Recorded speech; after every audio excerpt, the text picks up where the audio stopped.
नमस्कार दोस्तों, आचरण के साथ मैं हूं टीएन मनीष। हाजिर हूं प्रधानमंत्री मोदी के मिशन साउथ पर केरल और तमिलनाडु में हुई सौगात भरी सियासी यात्रा की पूरी खबर लेकर।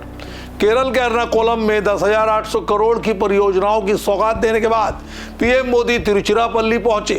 यहां उन्होंने 5,650 करोड़ रुपए की कई विकास परियोजनाओं का लोकार्पण और शिलान्यास किया। 2 अमृत भारत एक्सप्रेस ट्रेनों समेत 5 नई ट्रेन सेवाओं को हरी झंडी दिखाई। सबसे बड़ा हमला किया डीएमके सरकार पर।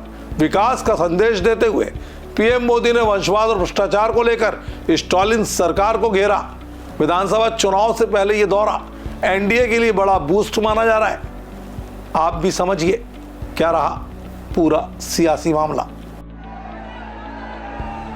पीएम मोदी साउथ मिशन पर केरल और तमिलनाडु के दौरे पर हैं।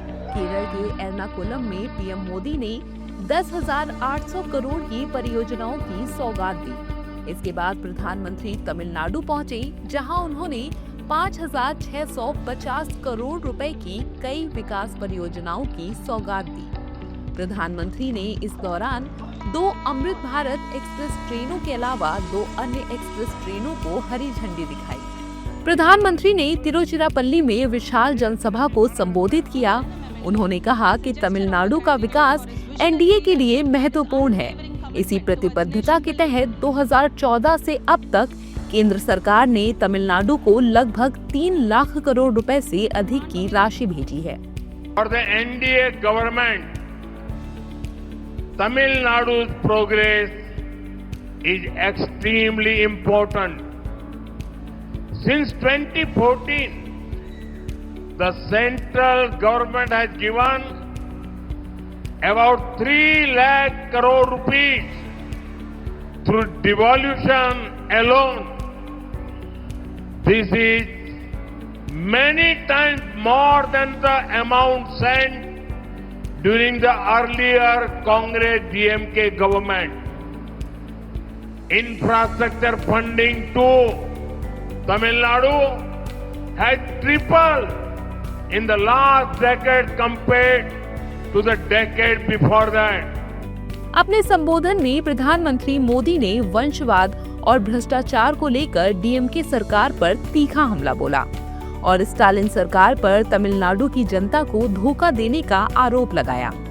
In DMK rule, everything starts and ends with one family. Ministers may change, MLAs may change, but power remains only with one dynasty. DMK is infamous for their scientific corruption model. Today, that same model is being used to make Tamil Nadu an ATM for one family. PM Modi महिलाओं के खिलाफ बढ़ते अपराधों को लेकर DMK सरकार पर बरसे।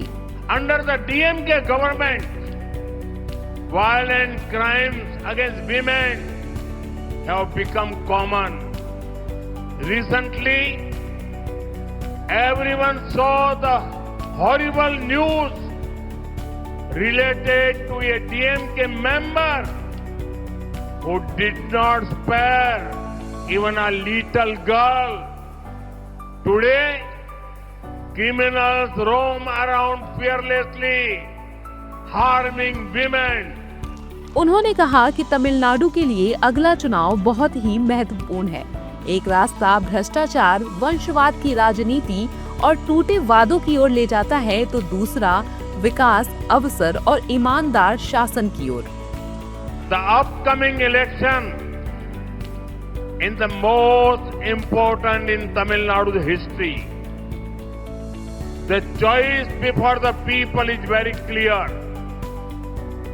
One path leads to corruption, dynasty politics, and broken promises. The other path leads to development, opportunity, and honest governance. I have full faith in the wisdom of the people. Together, we will build a Tamil Nadu that is prosperous. Together, we will build an India that is developed. Let your voice from Tiruchi echo across the state. Tamil Nadu wants change. Tamil Nadu wants NDA. दक्षिण में भगवा ध्वज लहराएगा या फिर क्षेत्रीय दलों का दबदबा कायम रहेगा, ये तो आने वाले चुनावी नतीजे ही तय करेंगे। फिलहाल प्रधानमंत्री नरेंद्र मोदी ने केरल और तमिलनाडु के दौरे के साथ ही एनडीए के चुनावी अभियान का शंखनाद कर दिया है। तो दोस्तों, पीएम मोदी का ये दौरा सिर्फ विकास परियोजनाओं का नहीं, बल्कि तमिलनाडु की राजनीति में एक बड़ा संदेश है। विकास और जनकल्याण बनाम वंशवाद और भ्रष्टाचार।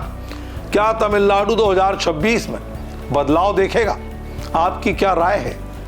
कमेंट में जरूर बताएं। अगली खबर तक के लिए हमें लाइक, शेयर, सब्सक्राइब करना ना भूलें।